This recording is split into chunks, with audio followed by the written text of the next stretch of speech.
What are you attracted to? What is it that moves you in this life? There's something that gets you up off the couch. What is it? Gold or God? You choose.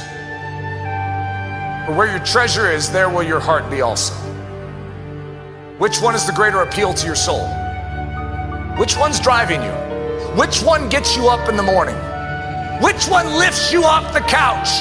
Which one will cause you to risk life and live? Gold or God? Do you really trust him? Do you believe that his word is in fact the word of God and wholly backed by the integrity of the Almighty? He promises to back those who believe, and he cannot lie. So are you willing to lay it on the line in this generation to prove your God faithful? Or are you one of the humbugs? I pray thee, have me excused. You're busy. And so though we have a dying world out there, and some of them right down the street, I pray thee, have me excused. I'm not one that can really accomplish that.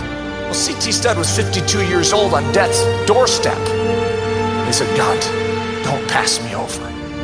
You see, there's a discrepancy between us and C.T. Studd. We need what he had. Do we have a C.T. Studd in our midst that's willing to say, I don't care what it comes with. They're lost. There are those needful of Jesus Christ. God, send me. Would you rather that someone else go instead?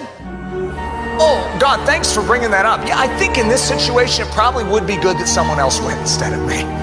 I mean, I think, could you give me a few other options? Because that option really just doesn't resonate with me. Do you have like a longer list and I can just sort of pick which job description I would like? Are you gonna let someone else get the job description that God designed specifically for you? Do you have a limit to your obedience? It's like, I will follow God to this point, but anything beyond this point is extreme. Who came up with that? Doesn't God own you? Don't you realize that he purchased your body? You belong to Jesus Christ. You submitted your life to him. He can do with you what he wishes. So who are you to give your life to Jesus Christ and then define the terms of how he will use your life? Do you have a limit to your obedience? Because if you have a limit to your obedience, something's wrong with your Christianity. Am I willing to serve forgotten and without applause? We really like to be known, and we really like the applause. Let's just admit it, and then let's answer the question. Are we willing to forgo that? Am I willing to forgo the comforts of life? If any of you are Americans in here, you know the value we put on the comforts of life. God wouldn't actually ask me to forgo those, would he? That's not right. Are you willing is the question. Doesn't mean he will ask you to just be miserable. The question is, are you willing to go where there aren't comforts? You know, there's other places in this world, if you haven't traveled much, you'll find it out, that aren't like America. You know, East Timor, Afghanistan, Iraq, Liberia, you know, there's some rough places out there. Liberia doesn't even have electricity, paved roads, and they need Jesus Christ. Are you willing to give up the comforts of life for your King? By the way, life on earth is very short.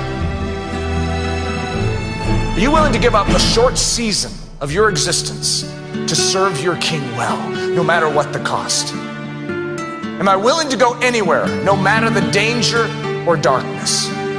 Anywhere. Anywhere is the question. Not just to the easy spots. Anywhere. For King and kingdom. Because if you say no, who do you expect in this generation to say yes? Am I willing to let go my reputation? You know, when you serve Jesus Christ, you become the misunderstood. It doesn't happen always immediately, but sometimes it does. Where people start looking at you like, what in the world's wrong with you? They start passing little rumors about you too. All sorts of little tales can begin to float through the air or over the internet. You stand for something and you're immediately misunderstood, despised, sometimes hated would be a good word to describe it. Jesus was described as a worm and no man in Psalm 22. Are you willing to be a worm and no man in this generation? Am I willing to die young for the sake of Christ? Am I willing to live lonely among the heathen? Am I willing to suffer in my body? Am I willing to be an etc., an insignificant, a nobody for the glory of Jesus Christ? Do you require notoriety? Are you willing to serve unnoticed? Well, I'd go to interior Africa. It's just, they don't really have the news cameras that can capture all my good deeds down there.